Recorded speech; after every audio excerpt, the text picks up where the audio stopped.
Good evening, everyone. I am Dolores Donnelly, Community Development Officer with Armagh City, Banbridge and Craigavon Borough Council. Welcome to this evening's lecture. I would just like to say that this series has been made available through Council's Good Relations Programme, which is part financed by the Executive Office of Northern Ireland. Joining us tonight is Dr. Gerard McTasney, Lurgan historian and author, and our speaker tonight is Dr. Michelle McGoff-McCann. Her title for tonight's talk is Barbarous Murders, Gender Violence, Mortality, 1846 to 1852. Michelle has been researching, writing and speaking on the history of County Monaghan in the 19th century and coroner William Charles Waddell and his case notes. Her first book was published in 2003, Melancholy Madness, a coroner casebook. And after completing her PhD at Queen's University of Belfast, she has written extensively on the Irish coroner, death, murder and politics in County Monaghan, 1846 to 1878, which was published last year. It covers the work of the coroner in pre-famine, famine and post-famine Ireland, using Waddell's unique records to create a new social and political history during the famine, and exposes a gap in Irish administrative history. So welcome, Michelle, to tonight. Thank you for joining us. And Thanks very much. if you'd like to commence your talk whenever you're ready. Great. Thank you so much. I just want to say thank you for having me. Since the last time we spoke last year, as you say, yes, my book, The Irish Coroner, was published in July 2023. And I've had the pleasure of launching it in London and in Monaghan in several places. I was lucky enough to be asked to do some interviews with RT, News Talk, and the History Show, and also the Pat Kenny Show, which was rather exciting. But one of the things that was quite personal to me was I was able to speak at the Irish Coroner Society in Mayo last October, which was a real personal milestone for me. As I made the joke, if you write a book about the Irish coroner and the Irish coroners don't like it, you're in a bit of trouble. So it seemed to have gone down very well. But just to kind of move on is another labor of love of the things I've been working on is the inquests of William Charles Waddell, or it's Waddell, you can say both. It's all 3 volumes that you can see right there on the left-hand side, all the transcripts of his inquests over 30 years. And it's going to be a fabulous genealogical and professional academic resource. And right now, they're the only set of records of their kind as being inquests from the 19th century. However, I'm convinced there's more out there. So please, I encourage everyone to keep looking. And the work I'm doing with the Irish Manuscripts Commission in this transcription, adding footnotes and lots of other detail to them. They're about 400, running about 400 pages each at the moment. I'm working with my advisor on the project, who's a board member of the IMC, as well as a professor at Queen's University Belfast, is Professor Marie Coleman. I'm very grateful to her for the help that she gives me. I just wanted to take the opportunity to say that there are a few other projects I'm working on besides the 3 volumes and lots of different talks. But one book is here on the left. It's a book on a man called John Bedell Stanford McIlwain. He was an artist, an architect, an inventor, and extremely eccentric. He eventually moved in 1918 from Dublin, where he was a big part of the Irish art and Irish society down there. But he moved to a house called Annorough House in South Tyrone. He was kidnapped by the IRA, amongst many other things that happened to him, but were for his beliefs in being a staunch unionist during the Irish Civil War. And he was also a fan and friend of Sir Shane Leslie of Castle Leslie and Glasslaw. So that's something that I've been working on for several years. And one thing that I've dreamed of for years and have been working on for the past 8 to 9 years, doing extensive research, going to Longley in Wiltshire, where they have the Irish papers on the Bath estate from County Monaghan. And the book starts in 1789 in a year, just to give a bit of a highlight, there's the storming of the Bastille in 1789. The English have failed to keep the American colonies. Mutiny on the Bounty happens, and rebellion is rumbling in Ireland. So it's a book I'm really looking forward to sharing with you in the future. But tonight's talk is something I have wanted to do for a very long time, and it's a focus on barbarous murders of women during the Great Famine. So we'll start with April 1847. It's one of the peak times in the crisis during the Irish famine due to the failures of each autumn's potato crop in 45 and 46. There is a lack of employment, which was needed to be filled by Irish landlords, but in most cases it didn't. Impossible food prices, inadequate legislation, and restrictive local relief measures that did not offer enough means to support the lives of society's poorest. So people were dying from want and starvation, famine-related diseases, and the common necessaries of life, as it was often put in newspapers. There were overcrowded poorhouses full of starving, sick, and dying people, mass emigration with those who had the means to leave, and these were all commonplace in Ireland at this time. So we're going to start in April 1847 again. We're going to stay here. And the Freeman's Journal picked up a story which was published throughout Ireland as to the diabolical and barbaric murder that had taken place in County Monaghan. And the headline read, "The Barbarous Murder of Two Old Women." And the correspondent wrote, "It is our unpleasant duty to record one of the most hideous outrages that ever disgraced humanity. Its commission has justly aroused the indignation of all classes in this hitherto peaceable neighborhood, which is Carrickmacross. On the night of the 8th of April, two maiden sisters named Anne and Catherine Cullin, residing in the townland of Mullacrockery, were most barbarously murdered in their dwelling house. Catherine was found lying across her bed naked, her skull frightfully broken in, while the other sister, Anne, lay stretched on the floor near the entrance, bearing on her person the marks of several stabs, and having a gash extending from the ear half across her throat. The efficient sub-inspector of the district, T.R. Barry, was some short time after its discovery in attendance, but notwithstanding his exertions up to the present, no clue to the murders has been discovered, even though a large reward from the landlords of the unfortunate women has been offered. No reason can be assigned for this inhuman act. The women were poor, aged, and inoffensive. Their only means of support was that of selling a few cakes of bread and retailing occasionally small quantities of tobacco. Now, no reason could be assigned for a brutal double homicide of two women during a time of peak crisis. People are dying of starvation, and the primary food source has disappeared. It's unlikely that there was no reason could be assigned for this. Monaghan had a population of 200,000 in 1841. By 1851, there's 140,000 people left. 60,000 people have vanished from the landscape, either through death or emigration.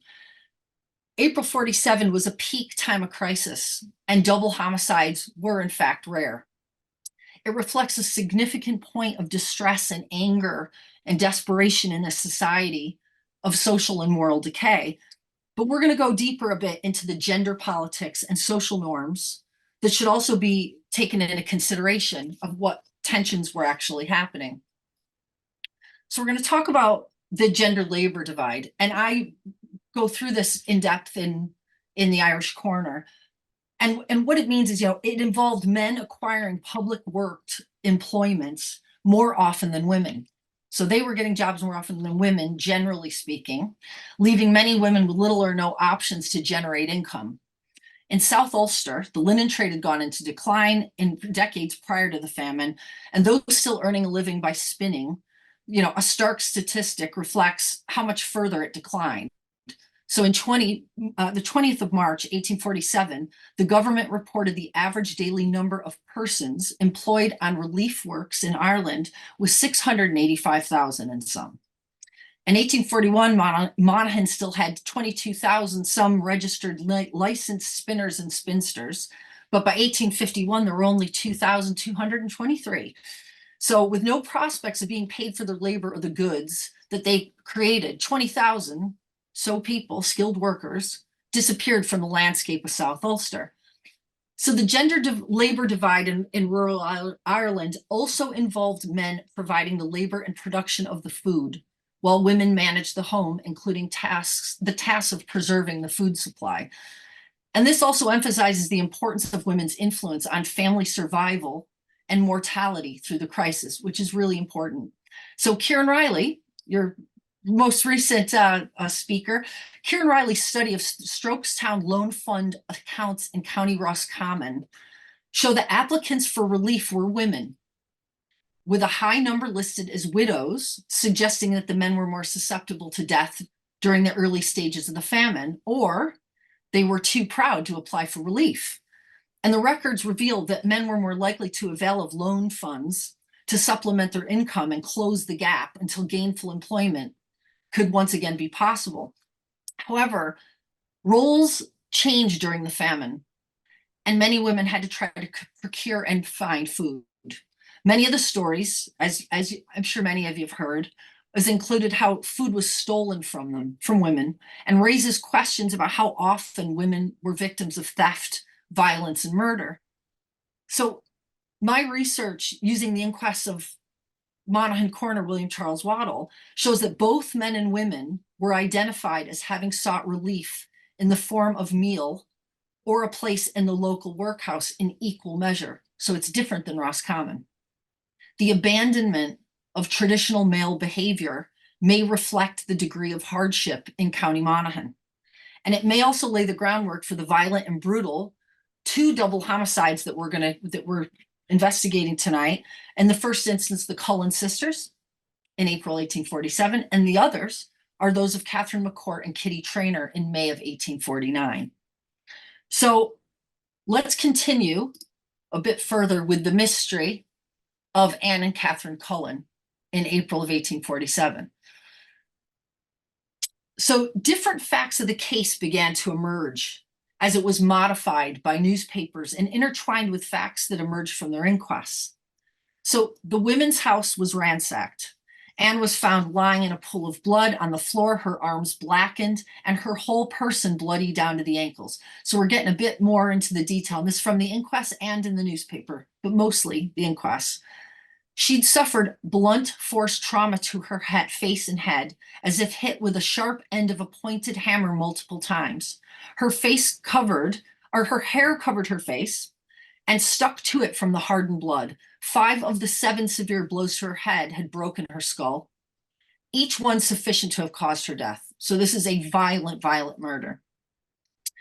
She also had defense wounds on her arms, which matched a leather strap found at the doorstep. It was believed to be a belt commonly worn by laborers. And on the other hand, Catherine Cullen's body lay halfway off her bed, and she was perfectly naked. Of the 2 severe blows to her head, 1 fractured her skull and was determined to be her cause of death. Circumstantial evidence suggests that Catherine's body found naked indicates a sexual assault, which wasn't often detailed. And in fact, I can't find a single one in the inquest of Charles Waddell. The Cullin sisters had been robbed, and their missing property included blankets from the 2 beds, 2 new cloaks, and a new flannel petticoat and their shoes. However, a purse found hiding in a barrel contained 17 shillings, a significant sum of money. So who wanted to kill the Cullin sisters and why? At the inquest, a few male witnesses stated that a stout stranger woman was in the neighborhood who purchased tobacco from the sisters, and suggesting this stranger might be the murderer. This fact didn't appear to hold much merit and doesn't have been supported by any other evidence produced. So you have to question who the men were that were considered and asked as witnesses. While the Louth Examiner stated that the prevalent opinion was that inhuman wretches who committed this outrage are inhabitants of a distant county, at the same time, the County Monaghan newspaper, the Northern Standard, published that the general impression of the inquest jury who were all neighbors of the deceased, was that the deed was committed by some person or persons well acquainted with their habits and residing not that far distant. This indicates there was a local knowledge of the perpetrators. Now, there's a few extra facts from the case, from the newspapers and the inquests, and here's what they include. The two women owned a little huckster's shop, which meant they sold goods upon which they generated an income during the famine. Now, some shopkeepers, but hucksters in particular, supplied food on credit and lent money to the poor at extortionate rates. It has been said that in Carrickmacross town during the famine, huckster women lending money did so at a rate of 100% interest. And Mary Bell, who was one of the last people to see the sisters alive the night before they died, arrived at their house. As it said in the inquest, she testified that she was there to pay back a loan of 6 pennies. Now, 6 pennies during the famine could be a whole full day of pay for someone who was lucky enough to get public works employment. And this fact may suggest that the Cullin sisters lent money, and as were seen potentially as gambines, and those taking advantage of others during the crisis. Then we have the landlord, Mr. Shirley, who is a notorious and still infamous reputation for how he treated his tenants, monster evictions, not a great reputation at all. But he was so concerned about the murders and the women that he offered a £200 reward for the discovery of the perpetrators of the deed. So he's invested, he wants to know what happened. And I just wanted to give an example here of this is what a proclamation was issued for the finding the murderers or murder of the Cullin sisters. And this is an example of what a proclamation would look like. This would be a part of print culture in the 19th century. These would be issued by either someone that's high up in the local elite in any given county, or it could even come from Dublin Castle. And these would get printed in the Dublin Gazette. And there's plenty of them. But what they were handy. They could be printed out and posted around the neighborhood where such a crime would take place. So that's just an example of that. So just kind of back to the Cullin sisters. There was also a middleman named James Lundy, who was also the first person, one of the first people on the scene of the murder. And he was also an advocate for the sisters. Little further research shows that a few weeks after the murder, he was documented as having evicted a local family of 8 persons named Canaan. So seeing as these men valued the sisters indicates that the women had the support of the landlord and the middleman, 2 men that were disliked by at least some tenants and cottiers on the estate. And this indicates that the sisters too may not have been very popular with everyone in the neighborhood. Using the evidence from the newspapers and inquests, there's plenty of detail to again suggest that there are some reasons why the Cullin sisters were murdered. And no one was ever arrested for the crime, and it essentially went unsolved. So now let's talk about the term barbarous and how and why it was used and why it's an important indicator of what was considered this type of crime at a certain particular point in time when these women were murdered. So murderers appeared in newspapers around the country in pre-famine and famine Ireland in articles calling crimes barbarous, meaning barbaric, savage, cruel, bestial, vicious, uncivilized, primitive, heathen, and wild. It was a word used when a murder was perpetrated on the vulnerable and when the act was of a particularly brutal nature.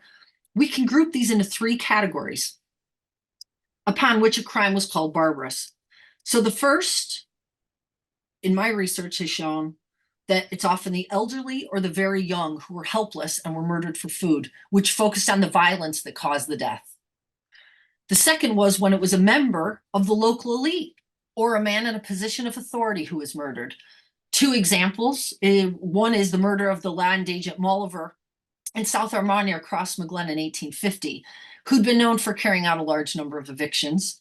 and land agent Thomas Bateson, who was also known for a lack of compassion, evictions, and politics as an Orangeman, which was off-putting to Catholic tenants. And he was killed just near Cullin on the Monaghan-South Armagh border in 1851. So as for Molliver and Bateson, calling their murders barbaric was as if to say that only savages would murder a figure of authority in the wild, uncultivated, and untamed rural Irish countryside, rather than examine the lack of resources and political economy starving the population, not to say their reputations and behavior. So when we're posing the question, can we assign a reason for these murders? Yes, we can. It also indicates a compassion for vulnerable women and men in a position of power. So that's quite a dichotomy.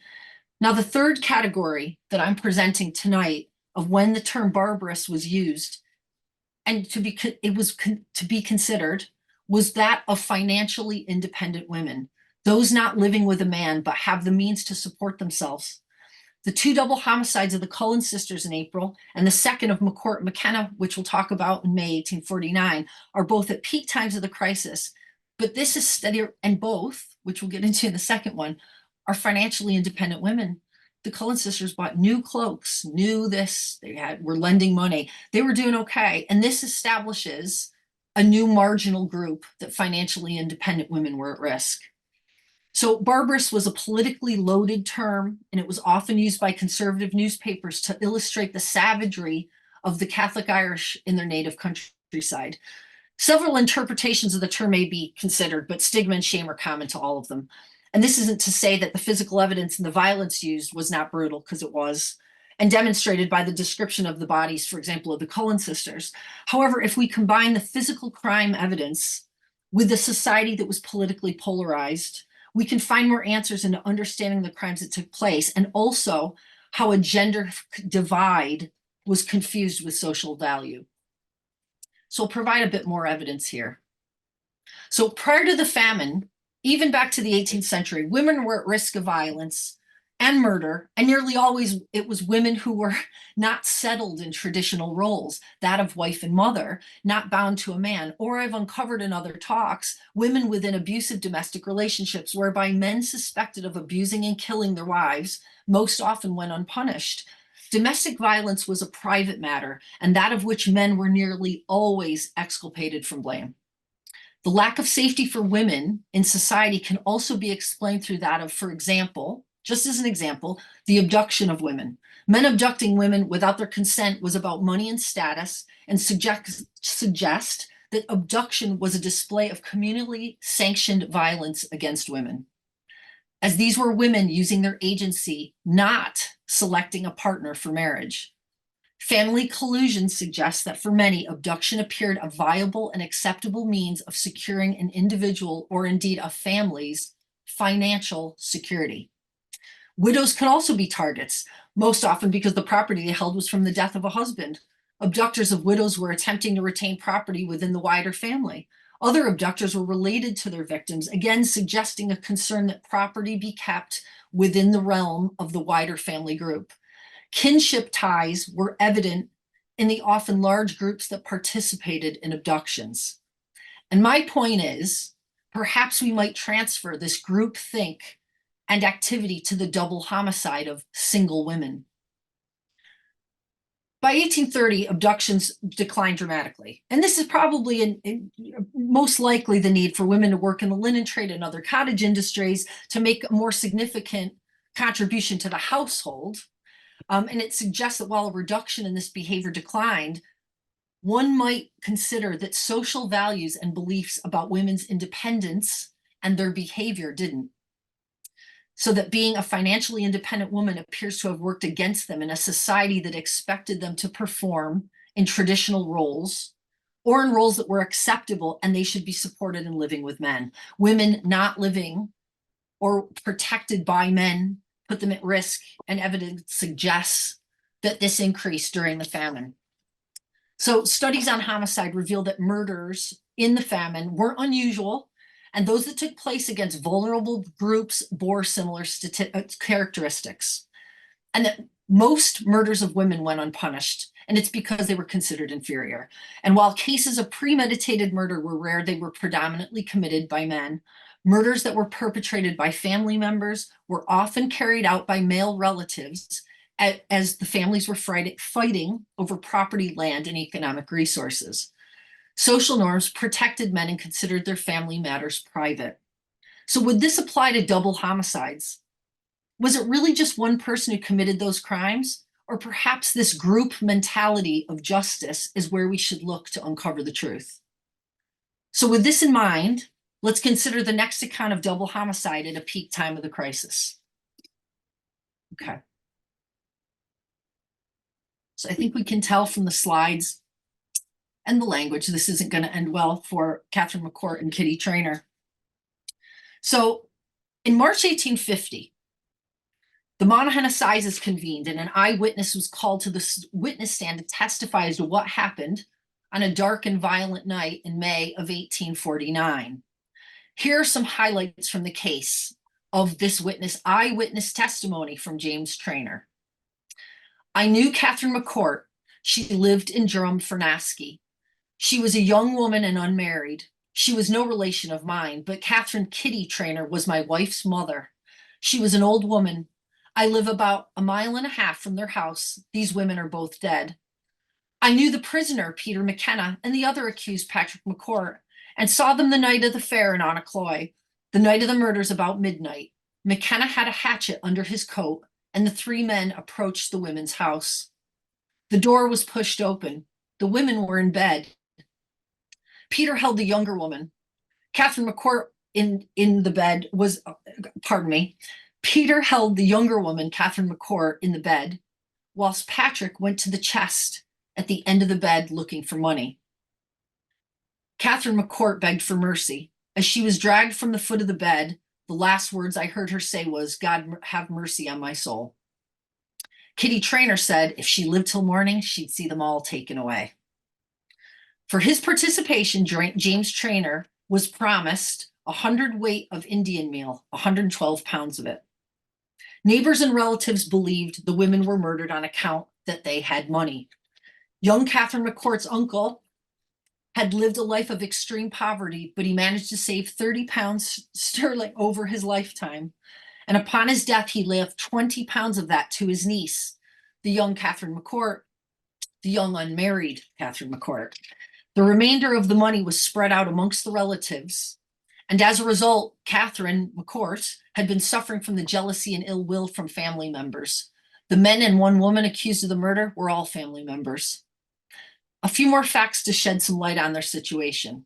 Trainer was a 65-year-old widow whom McCort had taken on as a companion. The two women lived in a laborer's cabin, 16 feet by 9 feet, an impoverished dwelling. A day before the murders, Catherine McCort had visited the executor of her trust to buy flaxseed with the intention of sowing her acre of land, and expressed interest in purchasing a cow.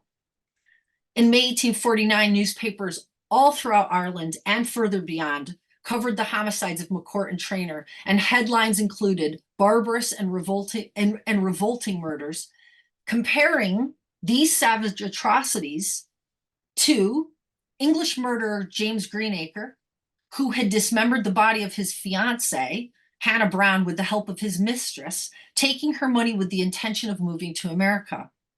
It also compared these murders to Daniel Good, or the perpetrators, to Daniel Good in 1841, an Irish coachman who dismembered and burned the remains of an Englishwoman, Jane Jones, with whom he was having an affair, believed to have killed her when he found out she was pregnant. The comparison to these murders indicates a more intimate connection between the murder or murderers and the victims, and a potential motive of sexual assault. The inquests of the two women provided details of the state they were found in.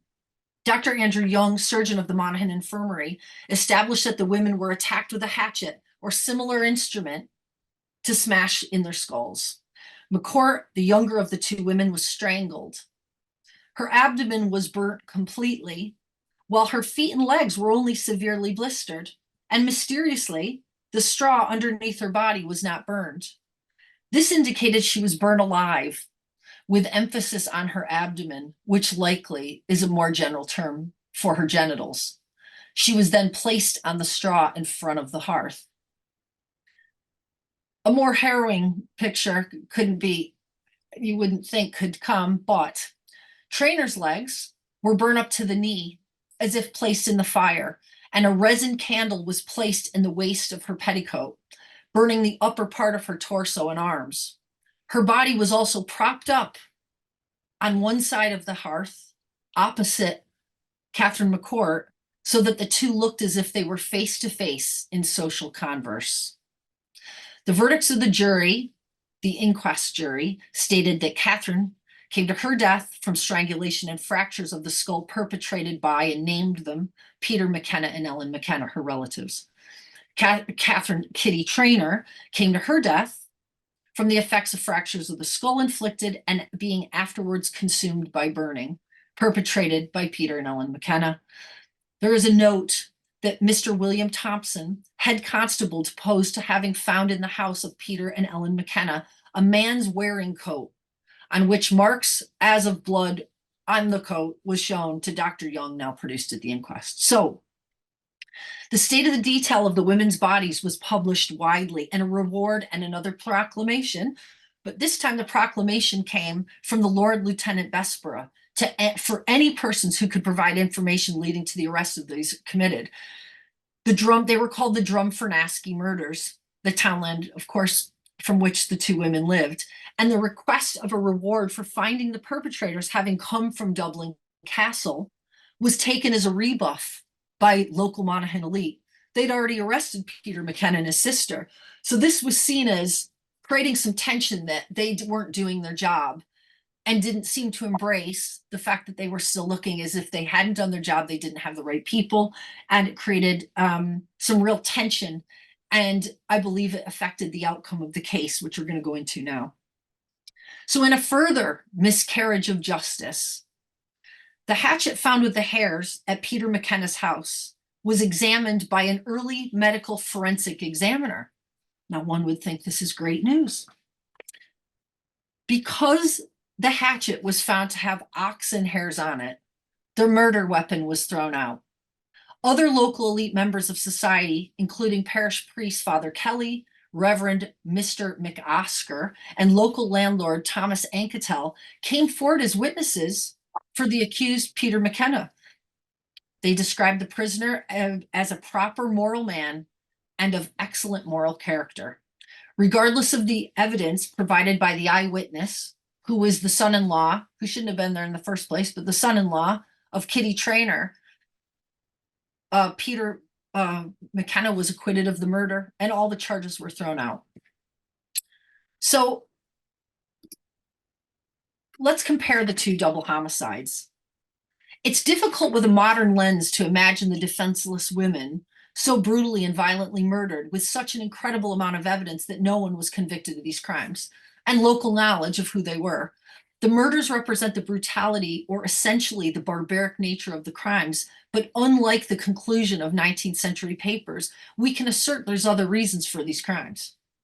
Many women during the famine were vulnerable, foraging for food, applying for relief tickets, and under immensely challenging circumstances. However, I'm hoping this research opens up a new opportunity to examine a new marginal group of financially secure or independent women during this extremely trying time in Irish history.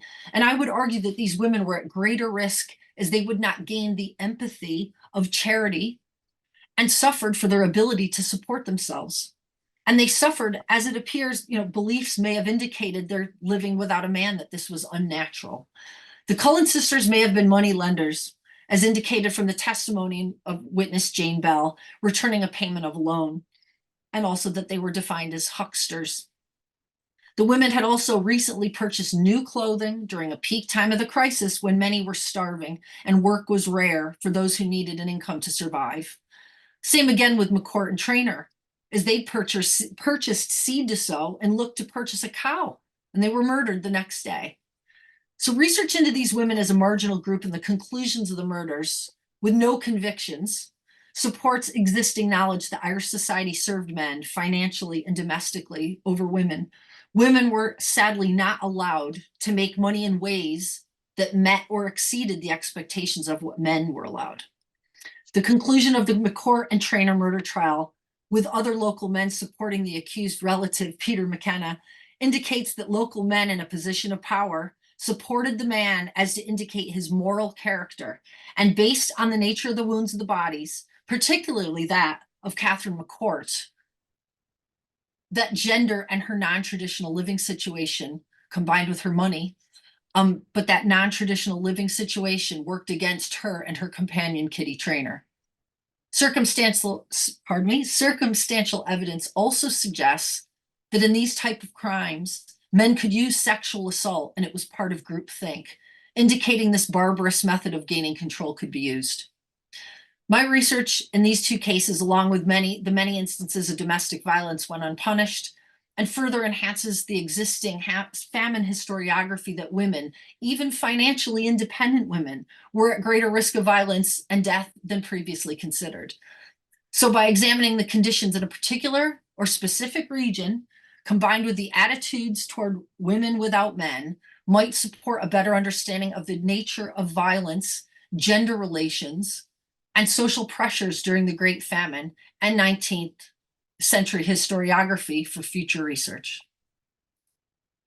And that's it.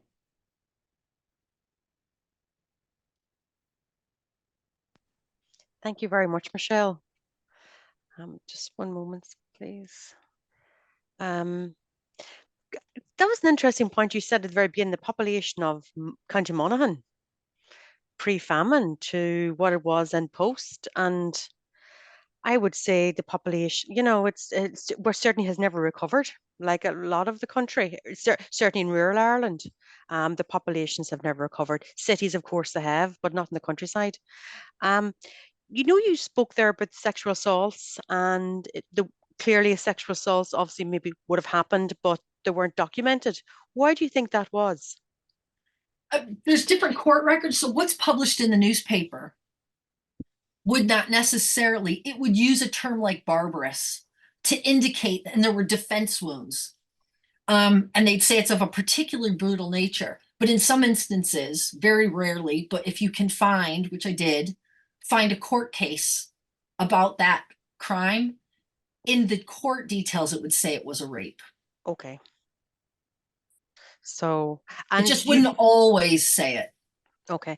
Um, and in your previous talk last year, you talked about how at times the regional papers, politics played a part in how things were reported. So I suppose that would have still had an impact in relation to these kind of cases as well. Yeah. So what I mentioned in the last talk was when it came to how many people, even though there were plenty, 93 deaths from starvation, but only a handful, literally 5, were ever even mentioned in the Northern Standard. And it suggests an agency taking place between the local elite and wanting to report that things weren't that bad there. They weren't really going to bring that to light. And partly why it was so shocking that those 5 starvation deaths hadn't been mentioned was primarily, oh, my screen went, sorry. Sorry, I stopped your sharing. Apology. I just thought It's okay. you're finished, so I thought we'd just yeah. They didn't publish the starvation deaths until the pressure from Russell went on to the local elite to pay for everything. Then suddenly it was, geez, there's a few people starving, you know? So they used the newspaper in ways that things just didn't get printed. With murders, it was a little different because there's 2 things at play. One is that they are going to demonize the Irish, the barbaric Irish in their native countryside as a dangerous place, that shaming whoever did this, and I get it, but at the same time in doing so, when that would travel, that news traveled and how the newspapers were used, it could be picked up to it would shame the local elite in that area that happened. So it would create a tension between Dublin Castle and the local elite in any given area.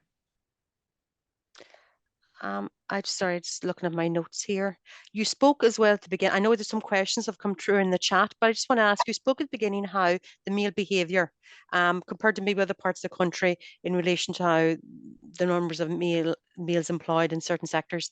Do you think a certain amount comes back to this was vulnerability of the male as the provider? Yes. And this, um, how would I, how should I word it? This, yeah, the vulnerability of the male as provider, and yet these independent women, they were had to witness these independent women going around, and Who are they? Who do they think they could are? not They're accept making this. money. Yeah, They're making money. They're surviving, and they're living in a very non-traditional way. It was not unusual that two women would live together, but the two of them together seemed to create a certain sense of power, especially if they were surviving, and it wasn't entirely comfortable for everyone else, and there would have been some resentment. In this case of the Cullin sisters, that they were money lenders, doesn't bode well. However, I'm not suggesting anybody, that the two women deserve to be murdered because they were well, money lenders. charging Of course, I 100% would never, interest. you know. You know, yeah, yeah, you create enemies. Now there was a question here. Was there a difference between rural and urban attitudes towards independent single women? I think that what you're going to find in cities that based on not necessarily be maybe less lack of traditional behavior and the necessary need, like what you need to survive potentially. I haven't done a direct correlation with, let's say, Dublin or Belfast, but given the crisis of the famine in those cities, and it would depend on what kind of traditional behavior would be acceptable. You could look at something, granted, it's not the famine, and I give people a hard time when we're talking about the famine and use an example outside of it, but I'll just throw it in there. I'll be that person.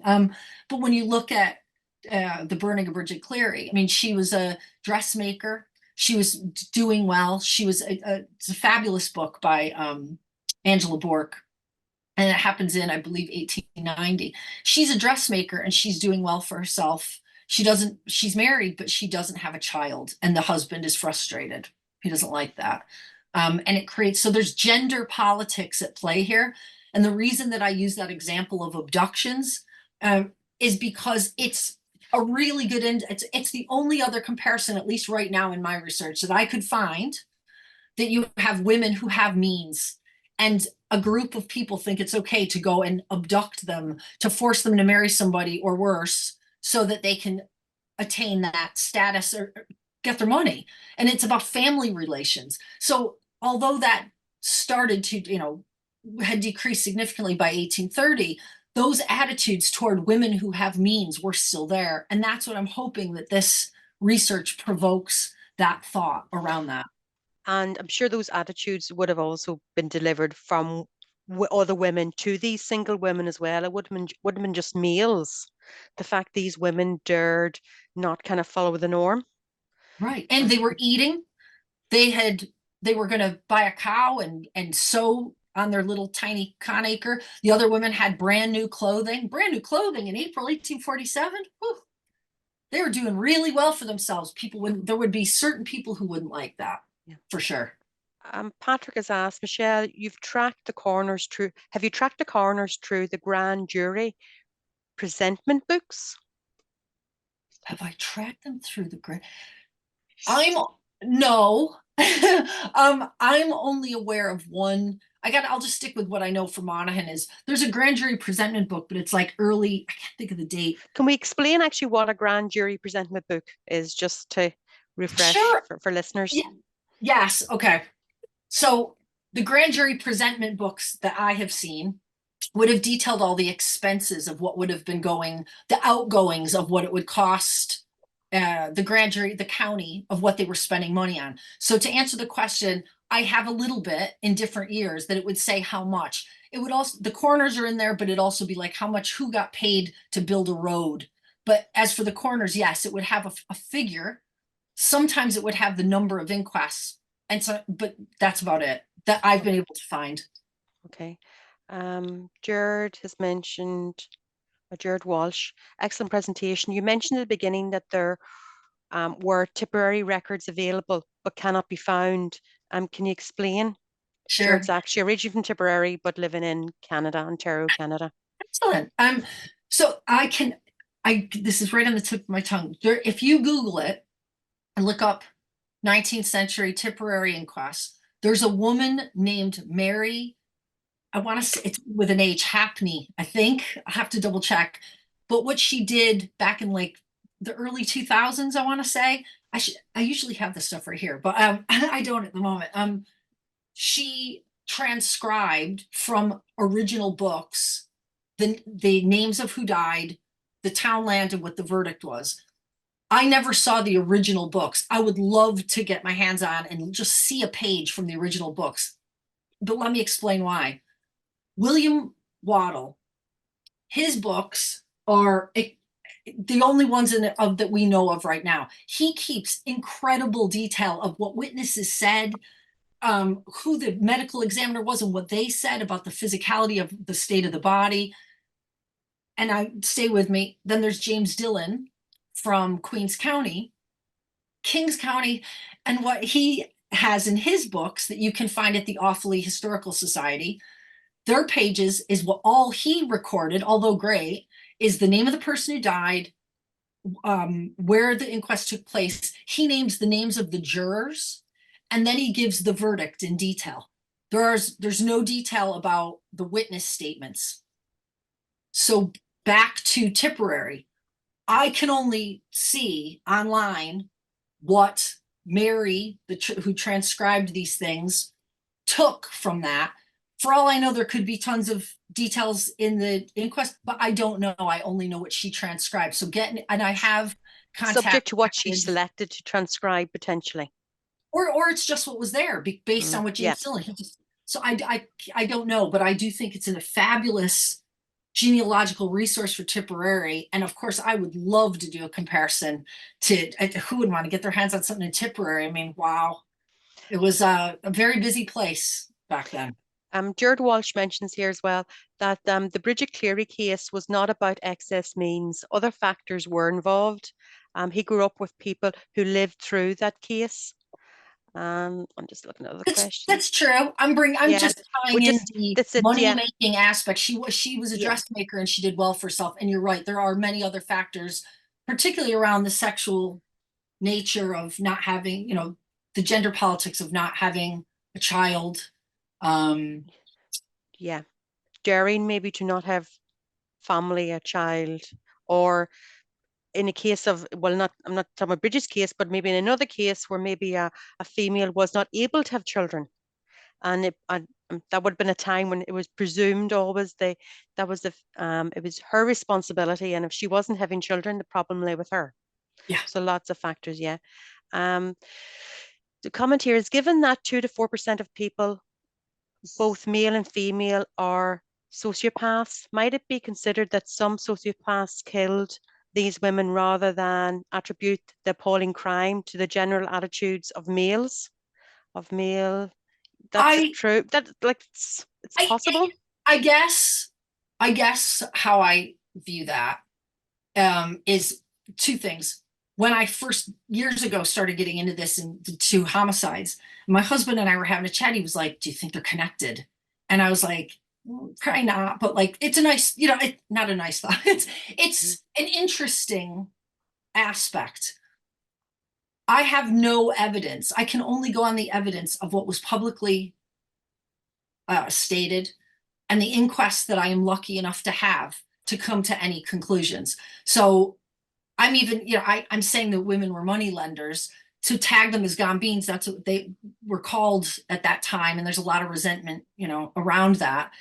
But I have no evidence that there was a serial killer. And I mean, I would say that's kind of a modern convention. I'm not saying that there weren't Yeah. people that It- that were disturbed.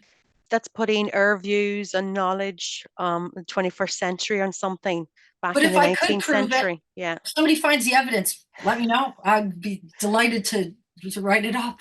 That would be fascinating. Uh, Joe says the title of this talk was the importance of the coroner during the Great Irish Famine.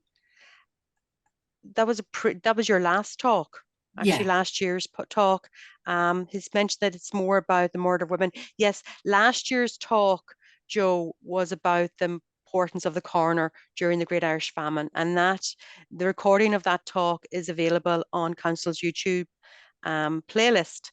This was more about barbarous murders, and in this case, the women that you chose to speak about. Excellent presentation, so much to uncover and learn from this time. The Well, feedback thanks. online, people, actually, someone also asked, can they get a copy of the chat? Sorry, I won't actually have the chat saved. I apologize. But certainly, if you want to look back on the recording will be emailed out again early next week. Um, Next week's title is Outdoor Relief in the West of Ireland, with a focus on County Galway, and Dr. Christy Kniff will be delivering that. Michelle, we'll have to have you back again.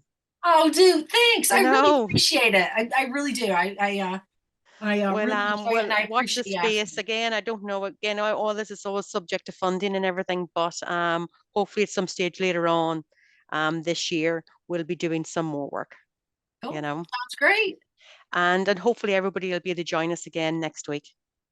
Okay. Sure, I'll see you. I will talk again next week, Jared and Michelle. Sure, hopefully we'll talk again in a few months. Cheers. That'd be great. Okay. Thanks, Dolores. Thanks, Good Jared. night, I everybody. appreciate Thank you very much. Thank you very it. much. Thank you. Thank you. Bye-bye. Take care, Bye-bye. Jared. Bye.